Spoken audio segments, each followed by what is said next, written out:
Dear viewers, இந்த வீடியோவில் நம்ம வந்து பார்த்திங்கன்னா இந்த மரங்களை எப்படி பராமரிக்கிறது, முக்கியமாக இந்த அதாவது வந்து வேர் வந்து எப்படி வந்து பூச்சிகளாலையும் இல்லை செல்களாலையும் அரிக்காமல் எப்படி வந்து நம்ம காப்பாற்றலாம் அப்படின்றதான் வந்து பார்க்க போகிறோம்.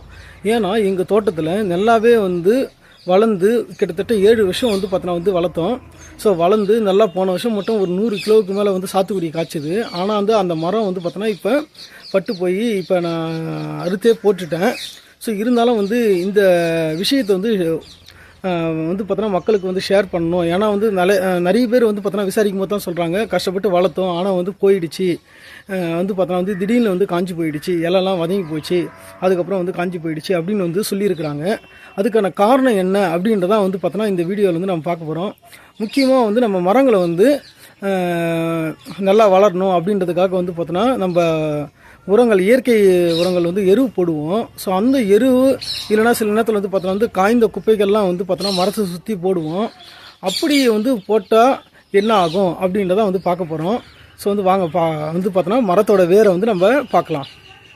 ஸோ இந்த மரத்தோட வேரை பாருங்கள், இது வந்து பார்த்தோன்னா வந்து சாத்துக்குடி மரம். ஆனால் வந்து இந்த வேரோட வந்து பார்த்தோன்னா வந்து மேல் தோல் இருக்குது பார்த்தீங்களா, இந்த தோல் பகுதியில் தான் வந்து எல்லா சத்துக்கள் எல்லாமே வந்து பார்த்தோன்னா வந்து பரவும். நம்ம நினச்சின்னு இருப்போம் வந்து பார்த்தோன்னா வந்து வேறு நல்லா இருந்தால் போதும் அப்படின்னு நினைப்போம். ஆனால் வந்து பார்த்தோன்னா இதை மாதிரி வந்து இந்த அடிப்பக்கம் இருக்குது பார்த்தீங்களா, ஒரு மரத்தோட அடிப்பக்கம், அந்த அடிப்பக்கத்தில் என்ன ஆகுன்னு பார்த்தீங்கன்னா, இதை நீங்கள் வந்து கும்பலாக வந்து நிறைய எரு வந்து குவிச்சு வச்சுருக்கீங்க. அதாவது வந்து பார்த்தீங்கன்னா இது இந்த அளவு கவர் ஆகிற அளவுக்கு நம்ம நல்லா எருவெலாம் வந்து போட்டு வச்சுருக்கோம்னா என்ன ஆகுன்னு பார்த்தீங்கன்னா, இந்த பூச்சிகள்லாம் வந்து அந்த எருவில் இருக்கிற ஆர்கானிக் மேட்டர்ஸ், அதாவது வந்து பார்த்தோன்னா வந்து சிதையக்கூடிய பொருட்களை வந்து சிதைக்கிறதுக்காக அது வரும் சாப்பிட்றதுக்காக. அப்படி சாப்பிடும்போது என்ன பண்ணுன்னு பார்த்தீங்கன்னா, இந்த மரத்தை பாருங்கள், இவ்வளோ தூரம் வந்து பார்த்தீங்கன்னா சாப்பிட்டுடுச்சு. ஸோ இதுவும் பார்த்தீங்கன்னா இப்போ காஞ்சி போன மாதிரி தான் இருக்கும். இந்த இதெல்லாம் இது கீழே இருக்கிற பகுதியெலாம் காஞ்சி போன மாதிரி இருக்கும். ஒருவேளை இது ஃபுல்லுத்தையும் சாப்பிட்டுச்சுன்னா இந்த மரம் வந்து பார்த்தோன்னா வந்து டெட் ஆகிடும். அதை வந்து யாராலையும் நம்ம வந்து காப்பாற்றுறது ரொம்ப கஷ்டம். ஆனால் நான் ஒரு புது முயற்சி பண்ணி வச்சுருக்கிறேன், அதையுமே வந்து இந்த வீடியோட கடைசியாக வந்து காமிக்கிறேன். ஸோ வந்து இதுதாங்க இப்போதைக்கு இந்த மரம் வந்து பார்த்திங்கன்னா போன வருஷம் என்ன சைஸில் இருந்ததோ அதே சைஸ்லேயே தான் இருக்குது. அதுக்கப்புறம் வளரவே இல்லை. காரணம் என்னென்னா இதுதான். ஸோ வந்து ஏன்னா நான் வந்து ஒரு இறந்து போன ஒரு சாத்துக்குடி மரத்தையும் வந்து காமிக்கிறேன், வாங்க வீடியோ பார்க்கலாம். ஸோ வந்து பாருங்கள், இந்த ஒரு மரத்தையே வந்து பார்த்தோன்னா நம்ம நல்லா வளர்த்து அதை வெட்டி சாய்ச்சி வைக்கும் போது நமக்கே வந்து ரொம்ப கஷ்டமாக இருக்கும். ஸோ அதுதாங்க இந்த இடத்துல தாங்க அந்த மரம் இருந்தது. அந்த மரத்தை வந்து பார்த்தோன்னா இப்படி வந்து பார்த்தோன்னா நல்லா அந்த வேறு இருந்த பகுதி இதுதான். ஆனால் அது எப்படி காஞ்சி போச்சு பாருங்கள். ஸோ இது வந்து அந்த மரம் வந்து பார்த்திங்கன்னா போன வருஷம் வந்து இந்த மரம் கிட்டத்தட்ட ஒரு இந்த டைம் தான் காய் வைக்க ஆரம்பிச்சது, கிட்டத்தட்ட 100 கிலோவுக்கு மேலே வந்து காய்ச்சிது. ஸோ இதனோட கிளைகள்லாம் இப்போ வெட்டிட்டேன் நான், சரிங்களா. பகுதி அளவு தான் வந்து நீங்கள் பார்க்குறீங்க இந்த மரத்தை. ஸோ வந்து இந்த மரம் வந்து காஞ்சதுக்கு ஒரே காரணம் என்னென்னா, இந்த சுற்றி இந்த மரத்தோட பகுதி, அதாவது வந்து இதுதான் வந்து அந்த மரத்தோட அடிப்பகுதி. ஸோ இந்த இடம் எல்லாம் வந்து பார்த்தோன்னா வந்து என்ன ஆச்சுன்னா பூச்சி வந்து அரிச்சிச்சு.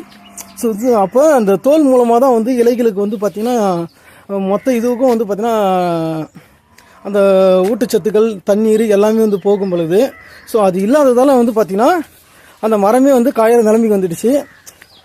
அதேமாரி தான் இப்போ நல்லா மழை பெஞ்சிக்குது. இருந்தாலும் வந்து பார்த்தீங்கன்னா இந்த மரத்துலேயும் வந்து பாருங்கள் அந்த அடிப்பகுதியெலாம் வந்து அதாவது அடியில் அதாவது வந்து கிட்டத்தட்ட வந்து பார்த்தோன்னா வந்து பூச்சால் வந்து அரிக்கப்பட்டிருக்குது. அதனால் எவ்வளோ மழை பெஞ்சாலும் இந்த மரம் வந்து ஒரு இலைகள்லாம் வந்து பசுமையாக இல்லை, ஒரு என்னென்னா வந்து ஒரு வதங்கின மாதிரியே இருக்குது. அது முக்கியமாக இந்த மரம் மிகப்பெரிய மரம். இந்த இடத்துல வந்து பார்த்தீங்கன்னா வந்து இருட்டாக தான் இருக்கும், நிழலே வந்து பார்த்தோன்னா வந்து வராது. அப்படியேப்பட்ட மரம் என்னாச்சுன்னா சுற்றியுமே வந்து இப்போ இதுவாகிடுச்சு. ஒரு சின்ன ஒரு இன்ச்சு அகலத்துக்கு மட்டும்தான் வந்து பார்த்தீங்கன்னா வந்து அந்த பட்டை வந்து வேரோடு வந்து கனெக்ட் ஆகிருக்குது சுற்றி இருக்கிற பட்டையில். ஸோ அதனால் இந்த மரத்தோட நிலைமை என்னென்னா எப்படி இருக்குது பாருங்கள். நல்லா பெரிய மரம் இது, ஆனால் இலைகள்லாம் கொட்டிக்கிட்டு காஞ்சி போயிட்டு ஜஸ்ட்டு வந்து அது உயிரோடு இருக்குது, அவ்வளோதான். மற்றபடி வந்து எல்லாமே வந்து போயிடுச்சு, சரிங்களா. ஸோ வந்து அப்போ இந்த மரத்தை வந்து நம்ம பாதுகாக்கணும் அப்படின்னா நிச்சயமாக வந்து அந்த மரத்தை சுற்றி நம்ம வந்து எந்த ஒரு அதாவது வந்து எருவெலாம் வந்து கொட்டக்கூடாது.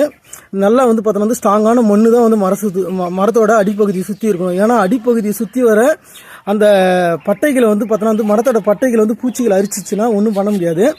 ஸோ வந்து இதுதாங்க நான் சொன்னது. என்ன பண்ணியிருக்கேன்னா, இப்போ அந்த அரிச்சு இருக்கிற பட்டை வந்து மேல் பக்கம் இருக்குது பார்த்தீங்களா, ஸோ அது எந்த அளவுக்கு அரிச்சு இருக்குதோ அதை தாண்டி வந்து ஒரு 2 இன்ச்சு அளவுக்கு வந்து என்ன பண்ணணும்னா இப்போ நான் வந்து மண் போட்டு களிமண் போட்டு வச்சுருக்கிறேன். அதாவது வந்து ஈரமாக இருக்கிற பட்டை இப்போ இதெல்லாம் வந்து பார்த்தோன்னா ஈரமாக தான் இருக்குது. ஸோ அப்போ அந்த பட்டை வந்து இப்போ இவ்வளோ தூரம் வரைக்கும் வந்து ஈரமாக இருக்குது. அதனால் வந்து இதை தாண்டி கொஞ்சம் தூரம் வரைக்கும் என்ன போட்டிருக்குன்னா, இப்போ களிமண் வந்து கட்டியாக கரைச்சி, அதாவது கட்டியாக வந்து நம்ம சப்பாத்தி மாவு மாரி அந்த பதத்தில் வந்து இது பண்ணி என்ன பண்ணியிருக்கேன்னா இப்போ பூசி வச்சுருக்கிறேன். நீங்கள் பார்த்தீங்கன்னா தெரியும். ஸோ என்ன ஆகுன்னு பார்த்தீங்கன்னா, அந்த உயிரோடு இருக்குது இல்லையா, ஸோ அந்த ஏரியாவில் வந்து வேர் வந்து இறங்கலாம் அப்படின்றது தான் வந்து என்னோடய முயற்சி. ஸோ வந்து அது வந்து கண்டிப்பாக வந்து இந்த முயற்சி சக்ஸஸ் அடைஞ்சால் கண்டிப்பாக நான் மறுபடியும் வீடியோ போடுறேன். ஸோ எல்லாருக்கும் பயனுள்ளதாக இருக்கும். இப்போதைக்கு வந்து மரத்தை சுற்றி நீங்கள் எரு வந்து நம்ம கொட்டக்கூடாது அப்படின்றதான் வந்து இந்த வீடியோவில் நான் சொல்ல வருது. ஸோ வந்து இந்த வீடியோ பிடிச்சிருந்துன்னா லைக் பண்ணுங்கள். தேங்க்யூ ஃபார் வாட்சிங்.